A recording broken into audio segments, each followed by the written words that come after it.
पाप किया भारतीय जनता पार्टी के नेता, तो वो गंगा में जाके नहाए और अपने पापों को धोएं।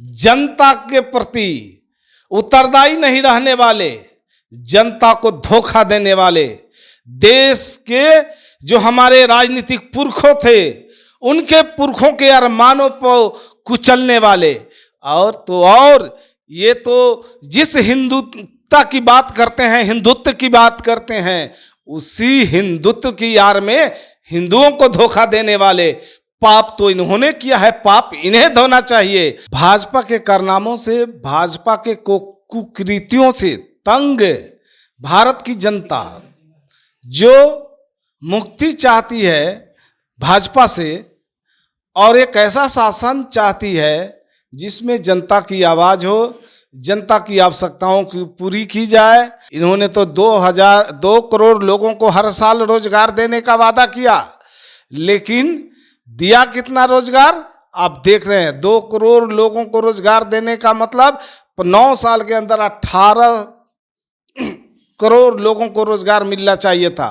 भारतीय जनता पार्टी बेटियों को रुलाने का काम किया, बेटियों को सड़क पर, जंतर मंतर के सड़क पर भूख हड़ताल करने पर मजबूर किया, बेटियों को लाठी खाने पर मजबूर किया कि नीतीश कुमार जी बिहार की तकदीर को बदला, बिहार की तस्वीर को बदला।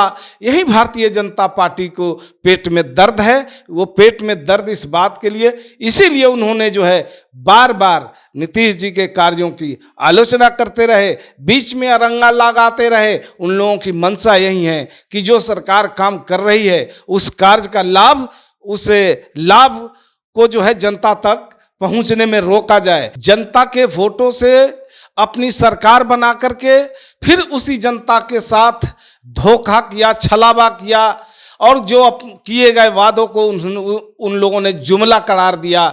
और आज इसी से तंग आकर के भारत की जनता जो चाहती है परिवर्तन, उसको लेकर के हमारे नेता पूरे देश में घूम घूम करके, भिन्न भिन्न राज्यों में जाकर के विपक्षी एकता की मुहिम को आगे बढ़ाने का काम किया है। लोकसभा नजदीक आ गया चुनाव का, और सभी दल अपनी अपनी जिला स्तरीय बैठक कर रहे हैं। बैठक के बाद जो महागठबंधन है, यानी जो घटक दल है, वो लगातार विपक्षी एकता में लगे हुए हैं। नीतीश कुमार खुद विपक्षी एकता कर रहे हैं, और यहीं पे बताया गया कि महागठबंधन विपक्ष का बैठक है, और विपक्ष का बैठक लोकसभा चुनाव को लेकर के है। जिसके बाद नेता प्रतिपक्ष विजय सिन्हा का एक टिप्पणी आ गया कि उन्होंने साफ तौर पे कहा कि विपक्ष का एकता नहीं बल्कि भ्रष्टाचारियों का एकता है। हमारे साथ बात करने के लिए जदयू के प्रदेश प्रवक्ता हिमराज राम जी हैं।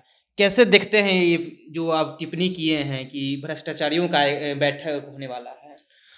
चूंकि आगे आने वाले दिनों में 2024 में जो चुनाव है, उस चुनाव की तैयारी को लेकर के जनता की आकांक्षाओं के प्रति, जनता की भावनाओं के प्रति आदर करते हुए भाजपा के कारनामों से, भाजपा के कुकृतियों से तंग भारत की जनता जो मुक्ति चाहती है भाजपा से, और एक ऐसा शासन चाहती है जिसमें जनता की आवाज हो, जनता की आवश्यकताओं की पूरी की जाए, जनता के भावनाओं को कद्र हो, जनता की सरकार हो।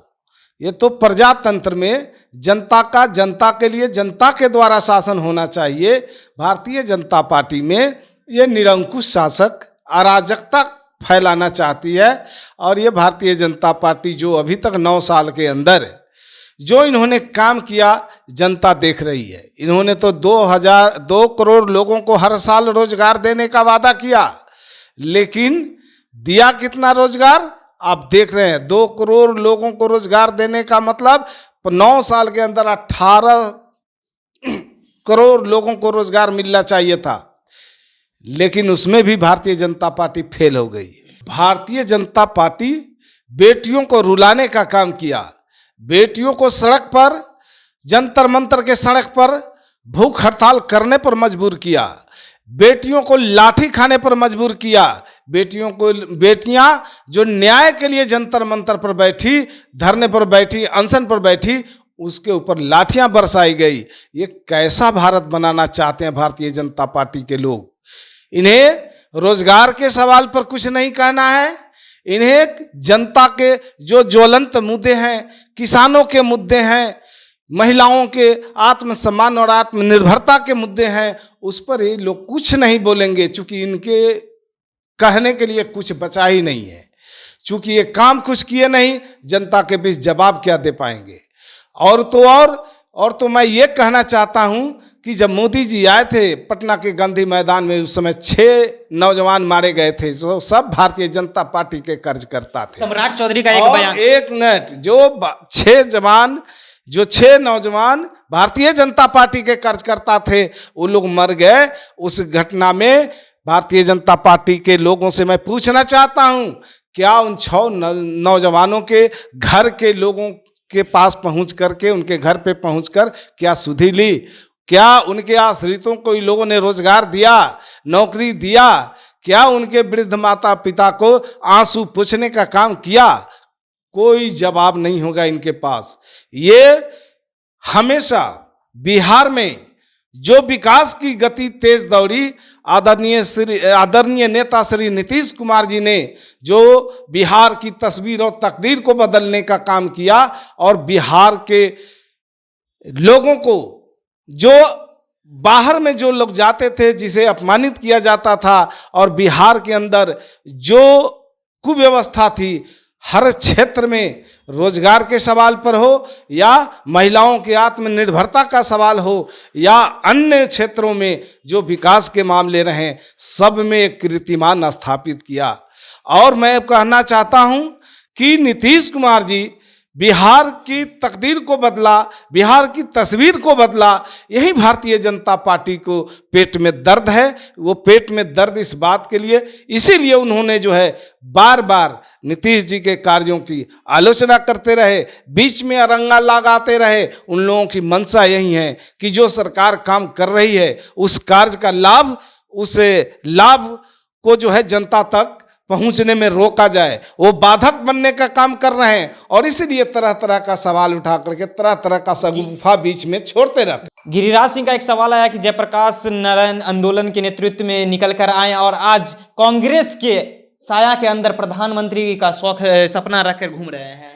देखिए, भारतीय जनता पार्टी ने जो देश की जनता के साथ धोखा किया है, जनता के वोटों से अपनी सरकार बना करके फिर उसी जनता के साथ धोखा किया, छलावा किया, और जो किए गए वादों को उन लोगों ने जुमला करार दिया।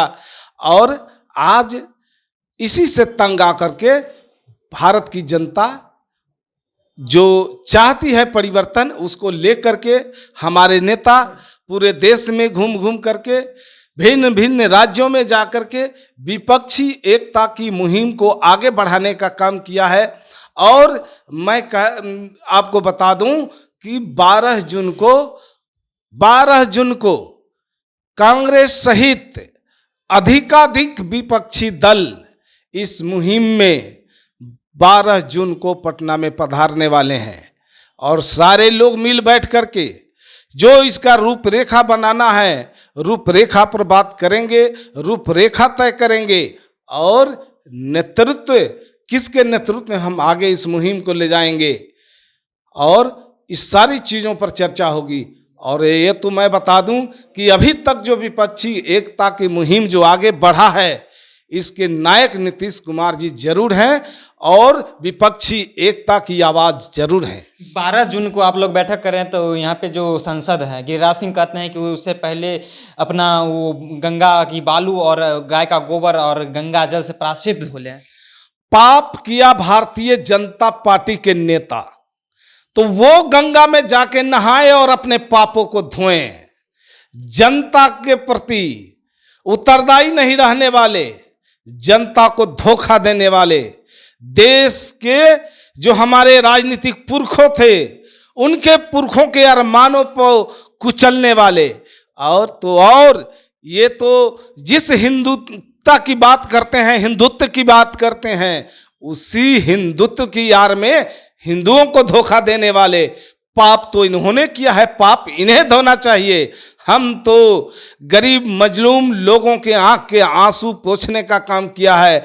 बिहार में जो विकास से कोसों दूर था, जो यहाँ के लोग जो विकास की योजनाओं से काफ़ी दूर रहते हुए विकास नाम की चीज़ नहीं जानते थे, वैसे जगहों पर बिहार में न्याय के साथ विकास करके सभी वर्ग, सभी धर्मों को के लोगों को सभी तरह के विकास में पूर्ण रूप से भागीदारी दिलाने का काम किया गया है, जिसे न्याय के साथ विकास कहा गया। और हम तो बिहार को ऊंचाइयों पर ले जाना चाहते हैं। हमारे नेता बिहार के लोगों को, बिहार की आवाज को हम उस ऊंचाइयों तक ले जाना चाहते हैं जहां से जो है पूरे दुनिया के लोग देखे कि आखिर ये बिहार जो गौतम बुद्ध का बिहार था, जी हाँ, जहां से पूरे दुनिया को शांति का संदेश दिया गया था, आज वही बिहार आदरणीय श्री नीतीश कुमार जी के नेतृत्व में कैसे फल फूल रहा है। इसी बात के लिए उन लोगों को पेट में दर्द है, उन लोगों की मनमानी नहीं चलती है। वो लोग सांप्रदायिक और दंगाई लोग हैं, हमेशा जनता के बीच में अशांति फैलाना चाहते हैं। सामाजिक सद्भाव जो कायम है बिहार के अंदर, जो भाईचारा कायम है बिहार के अंदर, उस भाईचारा को, सामाजिक सद्भाव को तोड़ने के लिए ये जगह जगह पर उपद्रवी भाषण देते रहते हैं और जनता के बीच में अशांति फैलाने की कोशिश करते हैं। लेकिन इनके मंसूबों पर हमेशा हमारे नेता ने पानी फेरने का काम किया। इनके मंसूबों को कभी कामयाब नहीं होने दिया और न आगे आने वाले दिनों में इनके मंसूबों को हम कामयाब होने नहीं देंगे। अभी हमारे साथ हिमराज जी थे, इन्होंने साफ तौर पर कह दिया कि गंगा में उन्हें स्नान करके पाप का प्रायश्चित वो भोगे। पाप तो खुद वो किए हैं, बीजेपी के सभी कार्यकर्ता, नेता। फिलहाल आपका क्या राय है? अपनी राय को कमेंट पर में डालें। और मेरा नाम ऋषि है, आप जनता जंक्शन देख रहे हैं।